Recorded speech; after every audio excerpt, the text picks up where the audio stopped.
हमारे जीवन के अंदर हो, ताकि हम दूसरों को गर्माहट दे सकें।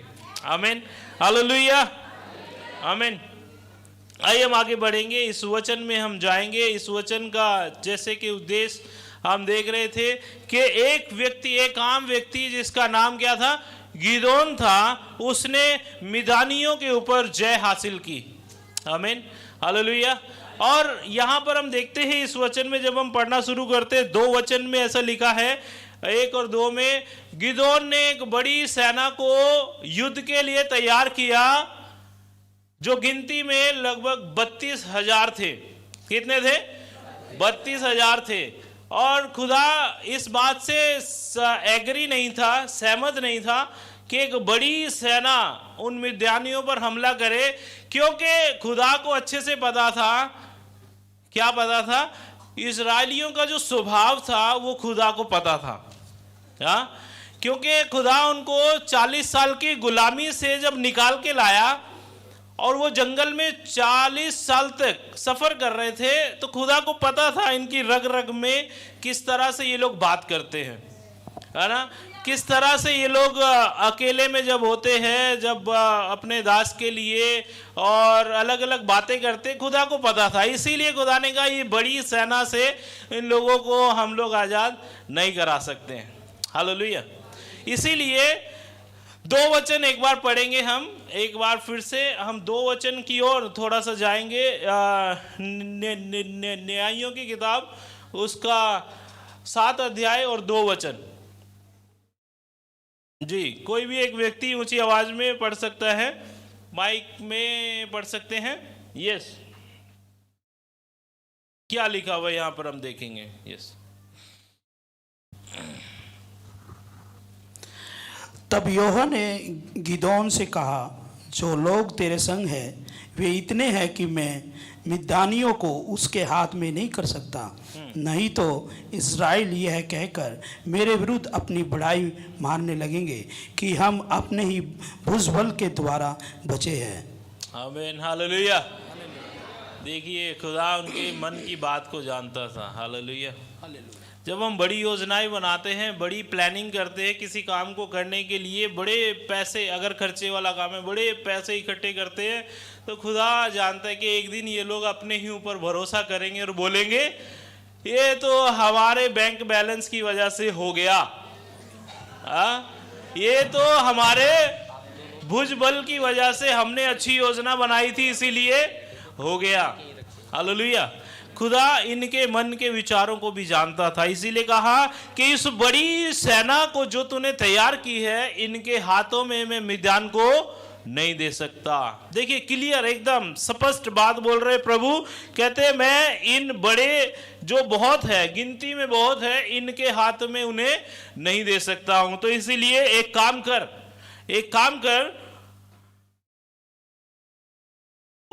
उनको एक पहाड़ पर बोला जाने के लिए, एक ऐलान करवाया। वो ऊपर थे, मैदान युद्ध के लिए तैयार, हथियारों के साथ ऐलान करवाया कि जो डर के मारे थरथराते हैं उनको बोल वापस चले जाए। हालेलुया, आमीन। 3 वचन जब आप पढ़ेंगे, कह रहे जो लोग डर के मारे थरथराते हैं, इसलिए आगे कि तूने बुलाया था, लेकिन वो डरते हैं, मरने से डरते हैं, आगे बढ़ने से डरते हैं, हथियार लेके तो खड़े हैं लेकिन उनके अंदर डर है। तो उनको बोल चले जा। तो पता कितने लोग चले गए? 32 में से 22,000 लोग वापस चले गए। हालेलुया। आप ऐसा सोच के देखिए कि गिदोन जो है उन 32,000 के साथ वो एक कुर्सी पर आराम से बैठा होगा और सोच रहा होगा कि आज तो हम मिद्यानियों को जीत लेंगे, अपने लोगों को आजाद करा लेंगे। वो एकदम से बैठा होता, आराम से बैठा हुआ था, और जब 32 में से 22 जाते हुए देख रहा था, वो धीरे धीरे ऐसे उठ रहा था। प्रभु, अब क्या हो रहा है? अरे, उसका भरोसा खत्म हो रहा है। अब जो भरोसा लोगों पर था, वो भरोसा धीरे धीरे कहीं और आ रहा है। हालेलुया। कई बार हम जो अपने जीवन में योजनाएं बनाते हैं, जो परेशानियों से हम जूझते हैं, जो तूफान हमारे जीवन में आते हैं, हम अपनी योजनाओं पर, अपने भुजबल पर भरोसा रखते हैं, जो परमेश्वर बिल्कुल भी पसंद नहीं करता है। आमीन, हालेलुया। कितने लोग सहमत है? परमेश्वर बड़े झुंड, बड़ी योजनाओं के साथ काम नहीं करता है। हम जितनी बड़ी योजनाएं बना ले, परमेश्वर उसको गोले में लेकर आना जानता है। हालेलुया। अगर वो चाहता इजराइलियों को गुलामी से निकालने के लिए मूसा को जंगल में नहीं भेजता, रेगिस्तान में नहीं भेजता, उसे कहता कि अपनी एक सेना तैयार कर, क्योंकि वो एक योद्धा था। हालेलुया। वो योद्धा था, साथ ही साथ वो मिस्र में पला बड़ा था। उसे मिस्र का हर खुफिया रास्ता मालूम था, हर कमजोरी मालूम थी। हालेलुया, आमीन। लेकिन परमेश्वर उसके बल पर इजराइलियों को नहीं बचा सकता था, क्योंकि परमेश्वर अपने तरीके से काम करता है, हमारे तरीके से काम नहीं करता है। हालेलुया। परमेश्वर को उन 22,000 को भेजकर भी संतुष्टि नहीं आई, क्योंकि अभी भी 10,000 बाकी थे। हालेलुया। पढ़ेंगे एक बार फिर से, 4 वचन पढ़ेंगे, 4 वचन पढ़ लेंगे।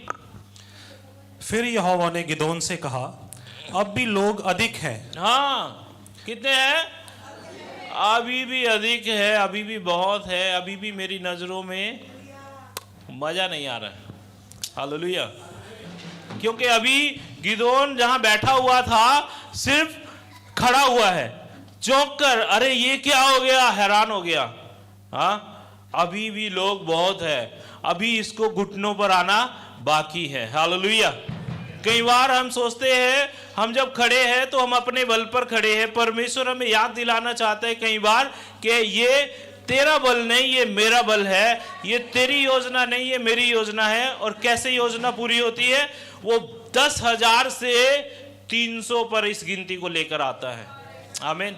हमने अभी इस वचन को पढ़ा, हमने देखा 5 और 6 में जब हम पढ़ रहे थे कि उस ऊंचाई से नीचे आ, उस पहाड़ से नीचे आ, उस नहर के पास, उस नदी के पास जो लोग पानी पिए। किस तरीके से? लोग हंस रहे थे। जब भाई ब्रदर बाइबल पढ़ रहे थे, लोग हंस रहे थे, अरे कुत्ते के समान चपड़ चपड़ करके जो पानी पिए उनकी गिनती अलग करना, और जो घुटने पे आकर पानी पिए उनकी गिनती अलग कर लेना। हालेलुया। आपको पता है, जो चपड़ चपड़ कर कर कुत्ते के समान पानी पीने वाले लोग थे, उन्हीं के द्वारा परमेश्वर अद्भुत काम करने वाला था। हालेलुया। गिदोन ने सोचा होगा कि खुदा बोल रहा है ये चपड़ चपड़ करने वालों को अलग करना है, क्योंकि ये और वापस जाएंगे। वो अच्छा हुआ ये 300 ही है, ज़्यादा नहीं है, और नहीं तो बहुत गड़बड़ हो जाती है। लेकिन परमेश्वर का प्लान कुछ और था। Hallelujah, hallelujah. क्या आप सुन रहे हैं मुझे? परमेश्वर की योजना हमेशा हमारी योजना से अलग होती है, क्योंकि एक वचन इस प्रकार से कहता है कि परमेश्वर का देखना मनुष्य के देखनों के समान नहीं है। हालेलुया। परमेश्वर रंग रूप और कद नहीं देखता, वो हृदय को देखता है। आमीन, हालेलुया, हालेलुया। जब राजा का चुनाव करना था, तब परमेश्वर ने लंबे हट्टे कट्टे वो हथियार बंद लोगों को नहीं देखा, वो आर्मी वाले लोगों को नहीं देखा, वो के गद्दी पर बैठकर, राजा के सिंहासन पर बैठकर कौन जचेगा, वो नहीं देखा, पर खुदा ने उसके हृदय को देखा। इसी प्रकार से खुदा को पता था ये चपड़ चपड़ करने वाले ही सच्चे लोग हैं, यही लोग हैं जो अंत तक टिके रहेंगे। हालेलुया, आमीन। खुदा का देखना मनुष्य के देखनों के समान नहीं होता है। आमीन। खुदा इस बात को बताना चाहता था गिदोन को, और आज हमसे ये बात करता है कि केवल खुदा की उपस्थिति जिस जगह होती है, जिसके साथ होती है, उसी के साथ विजय होती है। हालेलुया। खुदा ये बताना चाहता था कि जिसके साथ मैं हूं उसके साथ विजय आराम से आएगी। आमीन, हालेलुया। क्योंकि थोड़े लोग हो लेकिन समर्पित लोग हो। हालेलुया, ध्यान से सुनिएगा। खुदा थोड़े छोटे झुंड के साथ लेकिन समर्पित लोगों के साथ बड़े कार्य को करने के योग्य है। आमीन, हालेलुया। कई बार हम सोचते हैं कि जो लोग काम करते हैं, जो लोग फील्ड में जाते हैं, जो लोग मेहनत करते हैं, जो लोग चर्च सेटिंग करने आते हैं, जो लोग एडवांस में हैं, जो लोग अलग अलग मीटिंग्स में हैं, वो थोड़े हैं, छोटा झुंड है ना। वो छोटा झुंड है लेकिन वो समर्पित झुंड अगर हुआ तो परमेश्वर बड़े बड़े काम को कर सकता है। आमीन, हालेलुया। तो इससे हमें नहीं देखना है। जब आप देखिए यीशु मसीह जब इस संसार में थे, बहुत से लोग उसके पास थे, बहुत से पढ़े लिखे लोग, विद्वान लोग उसके सामने थे, लेकिन उसने वो एक छोटे झुंड को नियुक्त कर लिया। आमीन, हालेलुया। छोटे झुंड को नियुक्त कर लिया। ऐसा हो सकता था कि खुदा बड़े लोगों को चुनता और एक ही पुकार में जब 5000 लोग उसके पीछे हो सकते थे उसके वचन को सुनने के लिए, तो शुरुआत में भी वो एक बड़ी टीम को नियुक्त कर सकता था। हालेलुया। लेकिन परमेश्वर को छोटे झुंड सही लेकिन समर्पित लोगों की जरूरत थी। हालेलुया। क्योंकि खुदा एक बात जानता है और वो इस गिदोन को इस वक्त बताना चाहता है कि ना तो तेरी सामर्थ से होगा, ना तेरे बल से होगा, पर मेरी आत्मा के द्वारा, जो जकरिया उसका 4:6 में लिखा है, परमेश्वर उसे ये याद दिलाना चाहता है। हालेलुया। आज जब हम आराधना में इस गीत को गा रहे थे कि ना तो बल से ना शक्ति से पर तेरी आत्मा के द्वारा, हम गीतों को गाते हैं, लेकिन जब वो परेशानियां, वो पहाड़, वो मुसीबतें हमारे सामने आती है, हम भूल जाते हैं कई बार। हालेलुया। हम अपनी योजनाएं बनाने लगते हैं, हम अपनी प्लानिंग सोचते हैं, अपनी स्ट्रैटेजी बनाते हैं कि इस परेशानी से अब मैं कैसे बाहर निकलूं। परमेश्वर उस समय में हमें ये बताना चाहता है कि ना तो बल से ना शक्ति से, ना तो बल से ना शक्ति से, पर तेरी आत्मा के द्वारा ये होगा। Hallelujah, hallelujah.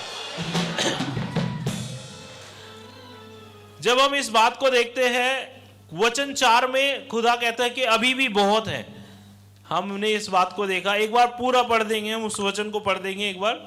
फिर यहोवा ने गिदोन से कहा, अभी भी लोग बहुत हैं, उन्हें सोते के पास नीचे ले चल, वहां मैं उन्हें तेरे लिए परखूंगा, और जिसके विषय में मैं तुझे कहूं ये तेरे संग चले, वह तो तेरे संग चले, और जिसके विषय में मैं कहूं ये तेरे संग ना जाए, वह ना जाए। तब वह उनको सोते के पास नीचे ले गया। तब यहोवा ने गिदोन से कहा, जितने कुत्ते के समान जीभ से पानी चपड़ चपड़ करके पिए। 4 तक ठीक है। हाँ, तो यहां पर हम क्या देखते हैं, खुदा स्पष्ट इस बात को कहते हैं कि जिसे मैं तेरे साथ कहूं चले वही तेरे साथ आए और कोई भी नहीं आए। हालेलुया। स्पष्ट इस बात को कह रहे हैं। इसका मतलब खुदा उन बुलाए हुओं को अलग कर रहा है, उन बुलाए हुओं में से चुने हुओं को अलग कर रहा है। क्या कर रहा है?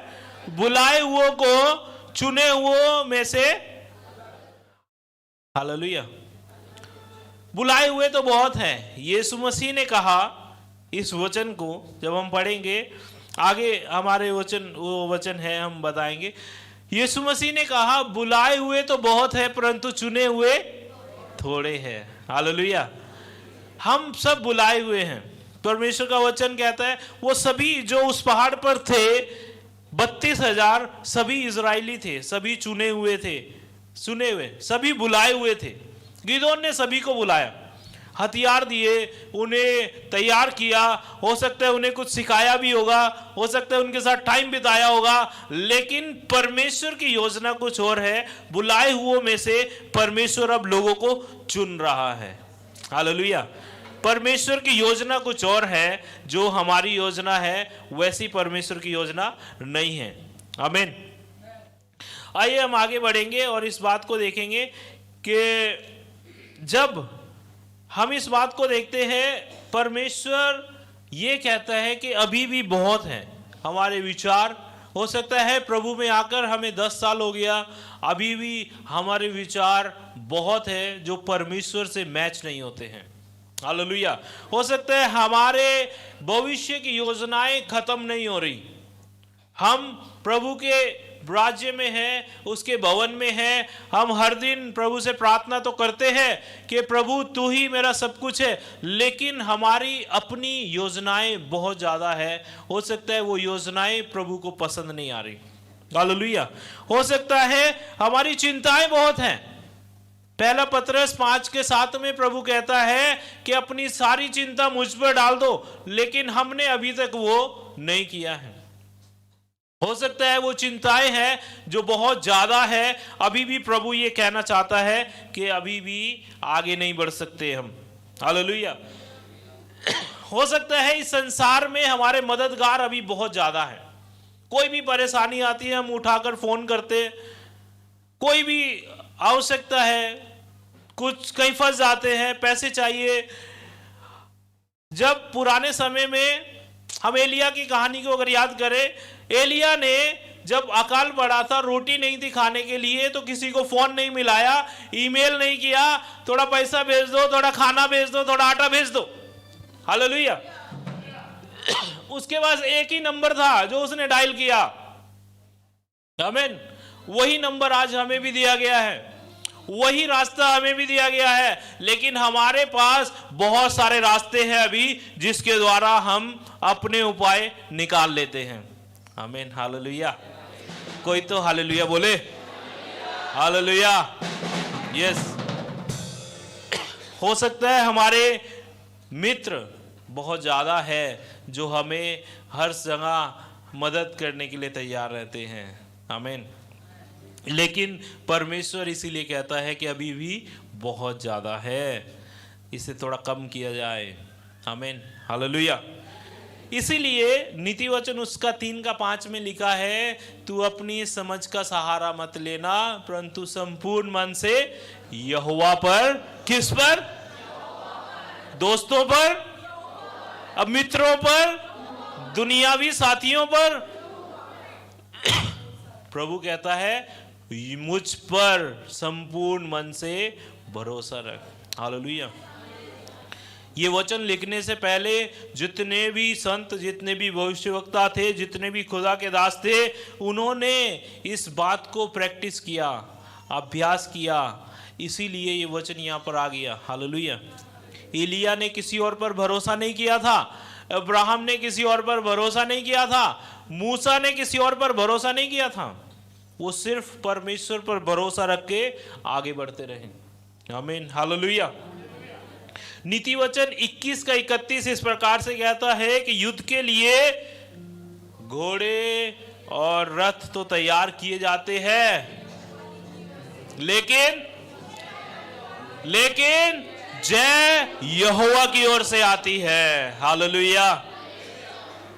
आप घोड़े और रथ तैयार करना चाहते हैं या जय प्राप्त करना चाहते हैं, ये आपके हाथ में है। हालेलुया। आप योजना बनाते रहिए, आप बैंक बैलेंस इकट्ठा करते रहिए, आप मित्रों को इकट्ठा करते रहिए, दुनियादारी से बनाकर रखिए कि मुसीबत में ये मेरे काम आएंगे, जो मर्जी करिए आप। हालेलुया। लेकिन क्या हम युद्ध के लिए घोड़े और रथ तैयार करना चाहते हैं या जय प्राप्त करना चाहते हैं? ये हमारे हाथ में। हालेलुया। आज अगर हम जय प्राप्त करना चाहते हैं तो हमें सबसे पहले संपूर्ण मन से यहोवा पर भरोसा रखना पड़ेगा। हालेलुया। गिदोन जब 32,000 के साथ था तो उसका भरोसा इन लोगों पर था। जब वो 10,000 के साथ था तब भी वो थोड़ा थोड़ा भरोसा लोगों पर था, अपने साथियों पर था। अच्छे योद्धा तो रह गए, डरपोक गए हैं, क्योंकि ऐलान क्या हुआ था कि जो डरपोक है, जो थरथराते हैं, वो भाग जाए। हालेलुया। तो गिदोन सोचा अच्छा हुआ जो डरने वाले थे वो चले गए, अभी भी मेरे साथ एक बड़ी सेना खड़ी है। हालेलुया। लेकिन खुदा की योजना हमारे जीवन में ये है। वचन इस प्रकार से कहता है, लूका उसका 12:32 में लिखा है कि हे छोटे झुंड मत डर, क्योंकि लूका उसका 12:32 उस पर लिखा है, हे छोटे झुंड मत डर, क्योंकि परमेश्वर ने ये ठाना है, पिता ने ये ठाना है कि राज्य तुझे सौंपा जाए। हालेलुया। आप लिख नहीं रहे, आप अपनी बाइबल नहीं खोल रहे, आप पढ़ नहीं रहे, कैसे मालूम चलेगा परमेश्वर क्या कहता है? छोटे झुंड, आप अपने घर में छोटे होंगे, आप अपने परिवार में छोटे होंगे, आप कहीं पर भी हो चाहे आप छोटे होंगे। गिदोन के बारे में जब आप पढ़ते हैं, पिछले अध्याय में 6 अध्याय में जब आप पढ़ेंगे, वो कहता है कि मैं अपने घराने में, अपने कुटुंबियों में, अपने परिवार में सबसे छोटा हूं। हालेलुया। और कहता है कि मेरे बस की बात नहीं कि मैं इन लोगों को, इजरायलियों को मिद्यानियों के हाथ से छुड़ाऊं। हालेलुया। हमारे विचार बहुत से हो सकते हैं। हम सोच सकते हैं कि मैं तो छोटा हूं, लेकिन परमेश्वर कहता है, यीशु मसीह ने कहा कि पिता ने यह ठाना है कि हे छोटे झुंड, तुझे ही परमेश्वर राज्य को सौंपे। हालेलुया। आमीन। मत्ती उसका 14:27 में इस प्रकार से लिखा है, जब वो छोटा झुंड जो यीशु मसीह के द्वारा चुना गया था, जब वो डरने लगा, जब वो घबरा गया, पानी में थे, रिवर पार कर रहे थे, यर्दन नदी को पार कर रहे थे, एक अचानक से तूफान आया और वो घबरा गए। तब यीशु मसीह क्या कहते हैं उस जगह में, हम एक बार पढ़ेंगे। मत्ती उसका 14:27। तब यीशु मसीह ने तुरंत उनसे बातें की और कहा, ढांढस बांध, मैं तेरे संग हूं। हालेलुया। क्या कहा? जब हम डर जाते हैं, जब हम घबराते हैं, जब हम थरथराने लगते हैं, जब हम परेशानियों को देख के घबराते हैं, यीशु मसीह कहता है कि डर मत, ढांढस बांध, मजबूत हो जा, मैं तेरे संग हूं। हालेलुया। मेरे प्रियो, जब हम परेशानियों में होते हैं, जब हम घबरा जाते हैं अपनी चीजों को देखकर, अपने परेशानियों को देखकर, तब परमेश्वर ये कहना चाहता है कि डर मत, मैं तेरे संग हूं। हालेलुया। हालेलुया। सबसे पहली बात मैंने बताई कि खुदा केवल इस बात पर आधारित है, अगर वो हमारे साथ है तो जय हमें अवश्य मिलेगी। हालेलुया। जय मिलने से हमें कोई रोक नहीं सकता, क्योंकि छोटा झुंड हो लेकिन समर्पित झुंड होना चाहिए। हालेलुया। दूसरी बात की ओर चलेंगे। दूसरी बात है आत्मिक सावधानी और अनुशासन खुदा के लिए अधिक महत्वपूर्ण है। हालेलुया। आत्मिक अनुशासन, आत्मिक सावधानी।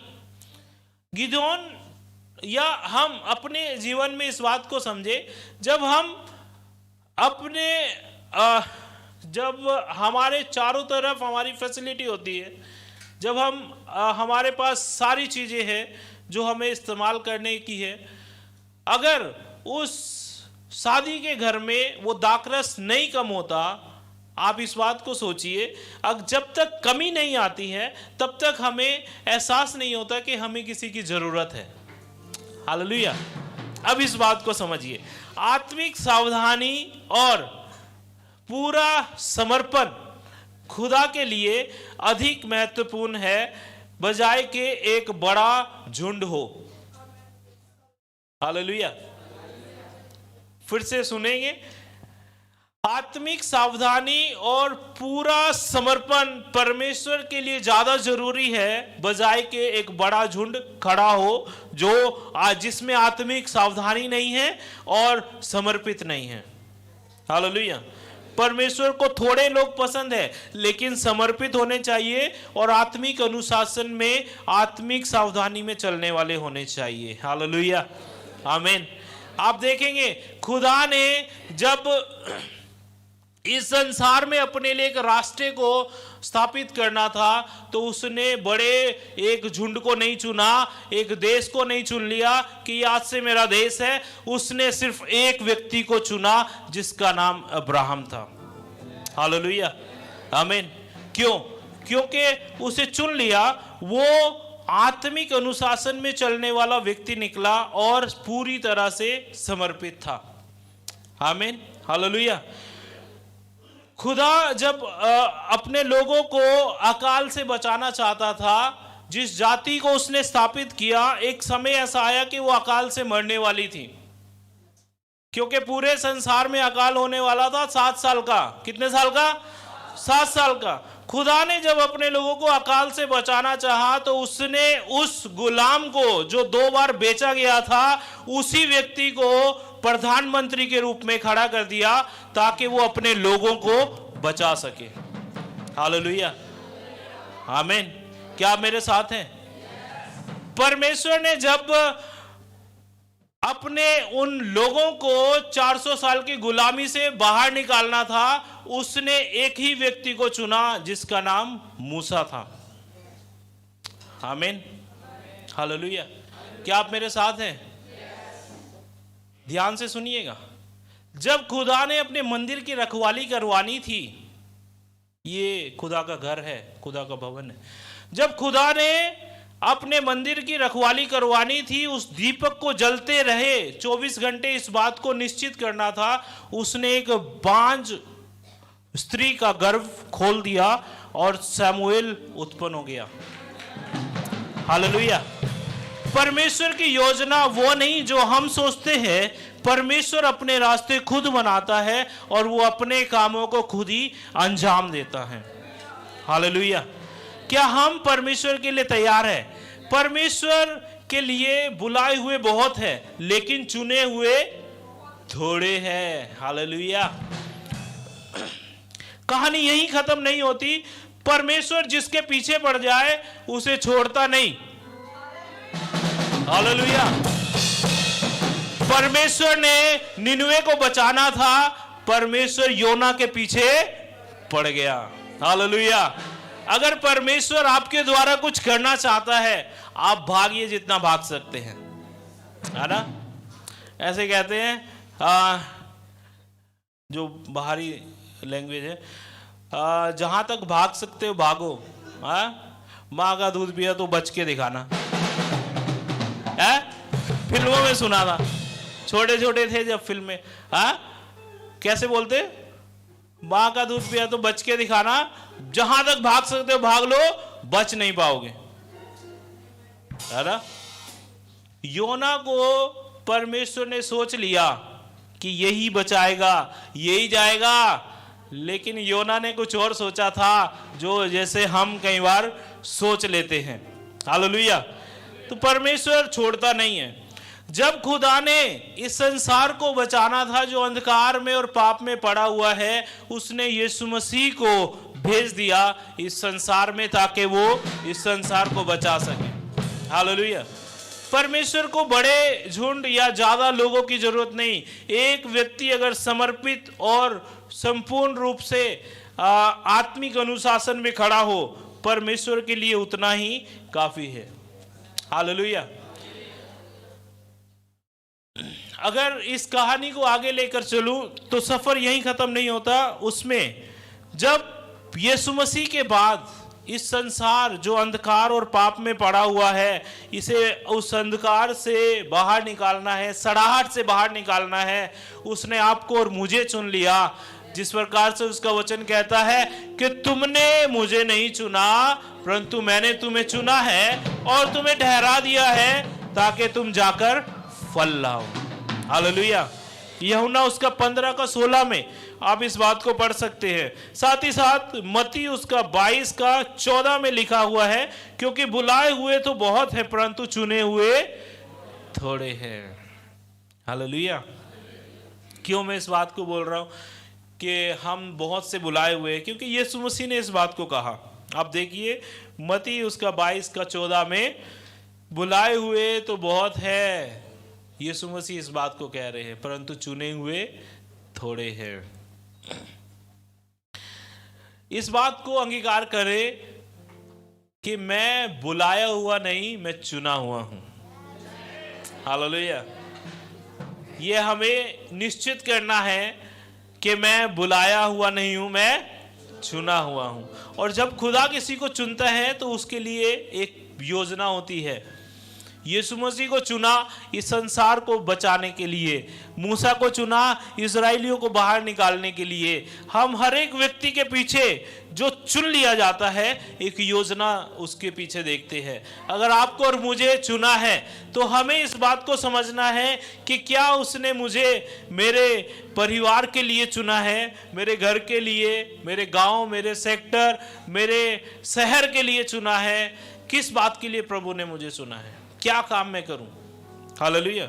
जैसे कि हमने इस वचन को पढ़ा, यूहन्ना उसका 15 का 16 में लिखा है कि तुमने मुझे नहीं चुना परंतु मैंने तुम्हें चुन लिया और तुम्हें ठहरा दिया है। हमें इस बात को निश्चित करना है, जानना है परमेश्वर हमें कहाँ ठहराया है, नियुक्त कर दिया है, अपॉइंट किया हुआ है। हालेलुया। कल जब हम यहाँ पर थे, किसी कारणवश काफ़ी लोग नहीं आ पाए, हम थोड़े ही लोग थे, लेकिन कल जो सफाई हुई चर्च की वो ऐसी हुई कि बहुत सारे लोग जब होते थे तो नहीं होती थी। हाँ, बहुत काम हुआ, बहुत अच्छे से इत्मीनान से हमने काम किया, बहुत से लोग लगे हुए थे, हमारे बच्चे। तो वही बड़े लोगों की ज़रूरत नहीं है, विद्वान लोगों की ज़रूरत नहीं है खुदा के घर में काम करने के लिए, लेकिन समर्पित और कैसे लोगों की ज़रूरत है, समर्पित और आत्मिक अनुशासन में जो चले उनकी ज़रूरत है। हालेलुया। परमेश्वर के लिए उम्र और आपका एक्सपीरियंस मायने नहीं रखता, उसके लिए उपस्थित रहना मायने रखता है। हालेलुया। अब मान लीजिए उदाहरण के लिए हमारे पास्टर इस बात को कहते थे कि खुदा के लिए योग्य लोग हो ऐसा जरूरी नहीं है, लेकिन उपस्थित होने ज्यादा जरूरी है। अब मान लीजिए आप योग्य है, आप काबिल है, बहुत काबिल है, आप कुछ भी काम कर सकते हैं, लेकिन आप है ही नहीं इधर। आपको फोन करेंगे, आपको बुलाएंगे, आप आ ही नहीं सकते, आप उपस्थित नहीं है, तो परमेश्वर उस व्यक्ति से काम करवाएगा जो उपस्थित है पर काबिल नहीं है। हालेलुया। परमेश्वर उसे काबिल बनाएगा और हम जो काबिल है वो देखते हैं कुछ सालों बाद, अरे ये व्यक्ति ये काम कैसे कर सकता है। हाँ? हालेलुया। बिना सीखे कैसे सीख सकता है, तो उसका जवाब आगे आने वाला है। नंबर 3, अगर हम इस बात को पढ़े आगे हम चलेंगे, हमारा अंतिम साधन और हमारी जो सामर्थ है, हमारे जीवन की जितनी भी परेशानियां आती है, पहाड़ के समान हो, जितनी भी परेशानियां आती है उसका मुकाबला करने के लिए केवल परमेश्वर ही हमारी सामर्थ है। अगर हम ऐसा सोचे, ऐसा निश्चित करें कि परमेश्वर ही उन सारी परेशानियों को देखेगा, मैं नहीं देखूंगा, मेरी योजनाएं नहीं देखेंगी। ये व्यक्ति जो बैठा हुआ था 32,000 के साथ आराम से, परमेश्वर ने इसको वो आरामदायक जगह से खड़ा कर दिया एक ही झटके में। हालेलुया। दूसरी बार में परमेश्वर कहता है खड़े होने से काम नहीं चलता, घुटने पे आकर प्रार्थना करनी पड़ेगी। और जब 32,000 से 10 रह गए और 10 से जब 300 रह गए, तब इसने अपना सारा भुजबल, सारा सामर्थ, सब कुछ सौंप दिया, समर्पण कर दिया। वही इस बात को कहता है, तीसरी बात कहती है कि हमारा अंतिम साधन और सामर्थ, हमारे जीवन की जितनी भी परेशानियां हैं वो सिर्फ परमेश्वर से आती हैं। हालेलुया। इससे पहले मैंने कुछ कहा था, हम सोचते हैं कि ये व्यक्ति बिना काम जाने, बिना कुछ सीखे ये काम कैसे कर सकता है। हालेलुया। फिलिपियों उसका 4:13 में इस प्रकार से लिखा है, जो मुझे सामर्थ देता है उसमें मैं सब कुछ कर सकता हूं। जो मुझे सामर्थ देता है आपको ये जांचना है, ये जानना है कि आपकी सामर्थ कहाँ से आती है। हालेलुया। क्या आपकी सामर्थ आपका बैंक बैलेंस है? क्या आपकी सामर्थ आपका ज्ञान है? क्या आपकी सामर्थ आपके साथी, आपके दोस्त, आपके मित्र, आपके रिश्तेदार हैं? या आपकी सामर्थ परमेश्वर से आती है? हालेलुया, आमीन। मैं जब इस बात को सोच रहा था, मैं अपने जीवन को याद कर रहा था। जब 2001 में मैंने चर्च में आना शुरू किया और मैंने जब प्रभु के राज्य के लिए कामों को करना शुरू किया, मुझे कुछ नहीं आता था। हालेलुया।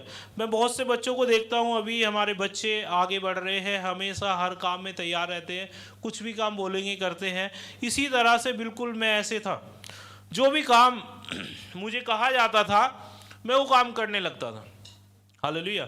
तो जैसे अलग अलग लोगों के जीवन में प्रभु का अलग अलग एक वचन काम करता है और वो उसे सामर्थ देता है, ये एक वचन था जो मैं शुरू से अपने जीवन में लेकर चलता था कि जो मुझे सामर्थ देता है उसमें मैं सब कुछ कर सकता हूँ। Hallelujah, hallelujah. क्या आप मेरे साथ हैं? और आज आप चाहे जो बोले मुझे करने के लिए, मैं वो कर सकता हूँ। क्यों? क्योंकि मेरी सामर्थ मुझसे नहीं आती, परमेश्वर से आती है। हालेलुया। चाहे वो कुछ भी काम हो, क्यों हम कर सकते हैं? क्योंकि हमारा भरोसा परमेश्वर पर है। हालेलुया। कई बार मैं जब इस बात को याद कर रहा था, एक बात बताना चाहता हूँ आपको। एक उस समय में 2004 की 5 की बात है शायद। उस समय में इतना बड़ा डेक जैसे होता था, उसमें FM भी होता था, रेडियो प्लस कैसेट वाला और प्लस DVD, है ना। तीन वाला आया था उस समय में, उसी समय में शुरू हुआ था। तो वो अचानक से खराब हो गया, पास्टर साहब के घर में अचानक से खराब हो गया और मुझे कहा कि इसको देखना थोड़ा क्या हो गया इसमें। अब मेरे पास जब कोई भी खराब चीज आती है तो मैं सोचता हूँ कि खराब तो है ही है, तो क्यों ना इस पे कुछ किया जाए। तो टूल्स हमेशा साथ में रहते थे, तो उसको खोल डाला पूरा, है ना। और करते करते अब पता नहीं था कि करंट भी लगता है बीच में, जबरदस्त करंट लगा। और मैं क्या अब ये बोल देता हूँ कि खराब ही है जी, इसको बाहर ले जाना पड़ेगा। हालेलुया। तो क्या हुआ कि किसी भी काम के लिए हम मना नहीं करते थे, उसको करने की कोशिश करते थे, हम बहाने नहीं देते थे किसी काम के लिए। और तो ऐसे ही करते करते दूसरी कहानी मुझे याद आई। हमारे घर की वॉशिंग मशीन कुछ साल पहले खराब हो गई थी। तो मैं क्या, खराब तो हो ही गई है, बाहर से मैकेनिक बुलाना पड़ेगा, पैसे देने पड़ेंगे, एक बार खुद चेक कर लेते हैं।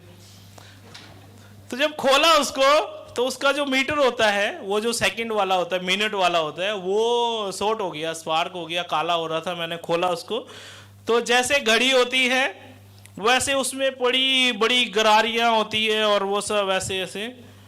जैसे ही खोला वो पूरा ऐसे उछल गया और सारी गरारियां इधर उधर और सारी पत्तियां जो। अब मैं सोच रहा हूं कि ये घड़ी का सिस्टम है, इसको कैसे फिट करूं दोबारा। तो बड़े इत्मीनान से मैं बैठा उसको लेकर, और लगभग 1.5-2 घंटे बाद मैंने उसको फिट कर दिया। और जब लगाया, अब विश्वास नहीं करेंगे, वॉशिंग मशीन ठीक हो गई और आज तक वो चल रही है। हालेलुया। मैं उसको लेकर गया था जब वो बिखर गई थी चारों तरफ, तो मैं लेकर गया। हमारे घर के पास में एक वॉशिंग मशीन वाला था, मैं लेकर गया तो कहते हैं 1500 रुपए का ये डलेगा, ये नया ही आता है, रिपेयर नहीं होता है। मैं क्या, अच्छा ठीक है। तो 1500 रुपए नहीं थे, इसीलिए वापस आया और 2 घंटे लगाए और आज तक वो चल रहा है। हालेलुया। उसके साथ वाला खराब हो गया, लेकिन जो ठीक किया था वो अभी तक चल रहा है। आमीन, हालेलुया। कैसे हुआ कि जब तक हम काम को करने के लिए कोशिश नहीं करेंगे, हम क्या करते हैं, हम देखते हैं, मैं और हमारे जो पास्टर साहब हैं वो आजकल ऐसे देखते हैं कि लोग बहाने ज़्यादा देते हैं। है ना। लेकिन जब हम थे तो वो हमेशा बताते हैं, किसी भी मीटिंग में रहेंगे लोगों के साथ, यूथ के साथ बैठेंगे, बोलते हम जब थे हम अपने चर्च में ऐसे करते थे, वैसे करते थे, कभी बहाने नहीं देते थे। तो ये बात आजकल के जो जवान हैं उनको समझ नहीं आती कि क्यों ये अपनी बातें बताते हैं ना। तो ऐसे होता था। तो हमने कभी किसी काम के लिए मना नहीं किया, इसलिए हमें अब सब काम आता है ना। कुर्सियां भी सेट करनी आती है, झाड़ू भी लगानी आती है, सफाई भी करनी आती है। पर हम में से बहुत से लोगों को नहीं मालूम कि चर्च की सेटिंग कैसे करते हैं। क्यों? कारण ये है कि आपने कभी जानना ही नहीं चाहा। हालेलुया। क्यों? क्योंकि हम ये सोचते हैं कि ये तो वो लोगों का काम है जो चर्च में सेटिंग करने वाले आते हैं। इसीलिए परमेश्वर इस बात को कहता है कि हे छोटे झुंड, डर मत। हाँ, हे छोटे झुंड, डर मत, क्योंकि पिता ने ये ठाना है कि राज्य तुझे सौंप दिया जाए। हालेलुया। आप छोटे होंगे, उम्र में छोटे होंगे, झुंड में छोटे होंगे, गिनती में छोटे होंगे, लेकिन परमेश्वर अगर हमारे साथ है तो हमारे लिए कुछ भी असंभव नहीं है। हालेलुया। आइए हम इसके आखिरी पॉइंट की ओर चलेंगे, आखिरी बात की ओर चलेंगे। चौथी बात में जब हम देखेंगे कि जो भी परमेश्वर हमारे जीवन में करना चाहता है उसमें सबसे बड़ी रुकावट हमारा अहंकार, हमारा घमंड है। हालेलुया। जब कभी भी हम किसी परेशानी में फंस जाते हैं, कोई परेशानी का सामना करते हैं, तो कई बार हमारा अहंकार हमारे सामने, हमारा ईगो बोलते ना, हाँ ना। बहुत से लोग, पंजाबी लोग कई बार गाने जो बनाते हैं वो बड़े मीनिंगफुल बनाते हैं ना। मौत मार दी ना बंदे ने उता ईगो मार दी। हाँ, अरे आप लोग सुनते हैं, बताइए। हाँ, किसी इंसान को मौत नहीं मारती है पर उसको उसका घमंड मार जाता है। हाँ, हो सकता है। आइए वचन से बात करेंगे हम, क्यों फिल्मी और जैसे। हाँ, नीति वचन उसका 8:13 निकालेंगे और उसको पढ़ेंगे। आइए, नीति वचन उसका 8:13।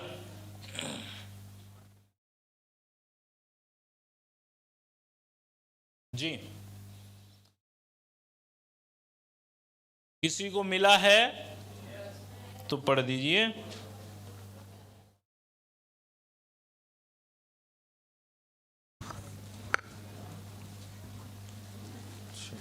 किसी को नहीं मिला। हाँ जी। आइए। यहोवा का भय मानना, बुराई से बैर रखना है। हाँ, घमंड, अहंकार और बुरी चाल से और उलटफेर की बात से भी मैं बैर रखती हूँ। आमीन। हालेलुया। दो बातें, अहंकार और घमंड हमारी बढ़ोतरी में सबसे बड़ी रुकावट है। परमेश्वर हमें हमेशा आगे लेके जाना चाहता है, हमें जय प्राप्त करने के लिए। यहाँ पर भी इस कहानी को अगर आप ध्यान से पढ़े और उसको इमेजिन करें, उसको विचार करें बैठकर, गिदोन को परमेश्वर ने पिछले ही अध्याय में चुना। वो कह रहे हैं कि मैं नहीं कर सकता हूं प्रभु। जब स्वर्गदूत आता है तो उसकी परीक्षा लेता है। देखिए, हाँ, एक बार नहीं, 2 बार परीक्षा लेता है और इस बात को निश्चित करता है, खुदा इस बात को कहता है कि मैं तेरे संग हूं, तो मैं तुझे जय दिलाऊंगा, मैं तुझे मिद्यानियों से छुड़वाऊंगा। लेकिन अगले ही अध्याय में एक बड़ी सेना को तैयार कर लेता है। क्या बात है। हाँ, तो ये बड़ी सेना, बड़ी योजना, बड़े बड़े उपाय जो हम अपने आप से निकालते हैं, ये हमारे उस अहंकार भरे स्वभाव से आते हैं कि मैं भी कर सकता हूं। हालेलुया। मैं भी संभाल सकता हूं। अरे छोटी मोटी परेशानियां तो मैं यूं ही संभाल लेता हूं, ऐसी। तो इसीलिए प्रभु कहता है अब देख अब क्या होता है। हाँ, हालेलुया। समय कम है और कुछ वचनों को आप लिख लेंगे। उससे पहले हम 10 और 11 वचन पढ़ेंगे। उस बात में हम ये देखते हैं कि परमेश्वर फिर से, जब गिदोन डरने लगता है, घबराने लगता है उन 300 लोगों के साथ, वो सोचते हैं कि मैं कैसे इस काम को करूंगा, परमेश्वर उसे फिर उत्साहित करता है, फिर उसे एंकरेज करता है। आइए हम पढ़ेंगे 10 और 11। परंतु यदि तू चढ़ाई करता डरता हो तो अपने सेवक फूरा को संग लेकर छावनी के पास जाकर सुन कि वे क्या कह रहे हैं। इसके बाद तुझे उस छावनी पर चढ़ाई करने का साहस होगा। हाँ, तब वह अपने सेवक फूरा को संग ले उन हथियारबंदों के पास जो छावनी के छोर पर थे उतर गया। बस बस। हाँ, 10 में और 11 में, अगर तू डरता है, अगर तू डर रहा है, घबरा रहा है कि मैं कैसे इन 300 लोगों के साथ जो चपड़ चपड़ करके पानी पी रहे थे, कैसे इनके साथ जीतूंगा, तो अब तू आगे जा, एक भेदी को लेके जा, एक साथी को लेके जा और उनकी बातें सुन, वो क्या बातें कर रहे हैं। हालेलुया। परमेश्वर उसे फिर से उत्साहित करता है, फिर से एंकरेज करता है उसको। और वहां पर जब जाके वो देखते हैं, हमने इस बात को पढ़ा है, उसकी सेना, मिद्यानियों की सेना किसके समान थी? टिड्डियों के समान। हालेलुया। टिड्डियों के समान, हजारों की, लाखों की गिनती में थी, और उनके ऊंट, उनके घोड़े रेत के बालू के समान थे। समुद्र के साइडों में, किनारियों में, जो मतलब आप जहां तक भी देखे वो खत्म नहीं होते। हालेलुया। इतनी बड़ी सेना। अब गिदोन का भरोसा किस पर है? परमेश्वर पर है। हालेलुया। यही परमेश्वर हमारे साथ भी चाहता है। परमेश्वर हमें कई बार उत्साहित, जब हम टूट जाते हैं, जब हम हताश हो जाते हैं, जब हम परेशान हो जाते हैं और हम कहते हैं कि प्रभु अब मैं इस बात से नहीं निकल सकता, हम डरते हैं, परमेश्वर हमें भी उत्साहित करता है। वो हमारा भी साहस बढ़ाता है, हमारा विश्वास बढ़ाता है, और वो चाहता है कि हम उससे प्रार्थना करें और विश्वास और आशा में स्थिर हो जाए और उसके साथ साथ आगे बढ़ते चले जाए। हालेलुया। जब हम इस बात को देखते हैं तो एक वचन हम यहाँ पर पढ़ लेंगे, 2 कुरिन्थियों उसका 1 का 4 से 11, ये छोड़ दीजिए, लिख सकते हैं आप ये। दूसरा एक वचन पढ़ लेंगे, फिलिपियों उसका 4 का 6 और 7। फिलिपियों उसका 4 का 6 और 7 हम पढ़ लेंगे। इसके बाद हम किसी भी बात की चिंता मत करो, परंतु हर एक बात में तुम्हारे निवेदन, प्रार्थना और विनती के द्वारा धन्यवाद के साथ परमेश्वर के सम्मुख उपस्थित किए जाएं। तब परमेश्वर की शांति जो सारी समझ से परे है तुम्हारे हृदय और तुम्हारे विचारों को मसीह यीशु में सुरक्षित रखेगी। आमीन। हालेलुया। हालेलुया। गिदोन को परमेश्वर एक बात सिखाना चाहता था जो आज हम भी उसके जीवन से सीखना चाहिए। हालेलुया। 4 बातें जो हमने यहाँ पर की कि हमारा केवल खुदा केवल इस बात से निश्चित करता है कि वो हमारे साथ है या नहीं। हमारी जय इस बात पर आधारित है कि परमेश्वर हमारे साथ है या नहीं है। हालेलुया। उस बात में हमने बहुत सी बातें देखी, बहुत से वचन हमने पढ़े। जकरिया उसका 4 का 6 देखा कि ना तो बल से ना शक्ति से, पर परमेश्वर की आत्मा के द्वारा ये होगा। हालेलुया। दूसरी बात हमने देखी कि आत्मिक सावधानी और पूरा समर्पण खुदा के लिए अधिक महत्वपूर्ण है बजाय के एक बड़ा झुंड उसके सामने खड़ा हो। हालेलुया। तो हमें आत्मिक सावधानी और समर्पण के साथ परमेश्वर के सामने जाना जरूरी है। तीसरी बात हमने देखी कि हमारा अंतिम साधन, हमारी सामर्थ सिर्फ परमेश्वर से आती है जो उन पहाड़ों को, उन परेशानियों का सामना कर सकती हैं। आमीन। और चौथी बात जिस पर हम बात कर रहे थे वो है हमारा घमंड, हमारा अहंकार जो हमेशा हमारी जय को रोक देता है, परमेश्वर को और हमारे बीच में आ जाता है। हमें इन बातों से बचना है, इन बातों के लिए तैयार होना है। जो वचन आज हमने पढ़े कि बुलाए हुए तो बहुत है परंतु चुने हुए थोड़े हैं। बुलाए हुओं की गिनती में से चुने हुओं की गिनती में आने के लिए आप क्या कर सकते हैं, वो आपको सोचना है। हालेलुया। खुदा ने सभी को बुलाया है।